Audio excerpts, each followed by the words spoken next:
বলতে পারো আমার জীবনটা এরকম কেন? যখন যার জীবনে থাকি সে আমার আমি কেমন আর আমার দাম কতটুকু বোঝে না। যখন তার জীবন থেকে চলে যায় তখন সে আমার মূল্য বোঝে, অথচ তখন কোনো সময় থাকে না, কোনো পরিস্থিতি থাকে না যে তার সাথে কথা বলা তো দূর, কিচ্ছু করতে পারি না।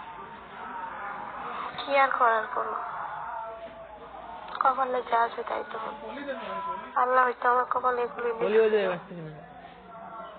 এক জায়গায় ছিলাম, তার আমি অনেক জ্বালাইছি, তোমার বলছিলাম, তাদের থেকে মুক্তি পাওয়ার জন্য আমি তোমার কাছে গেছিলাম,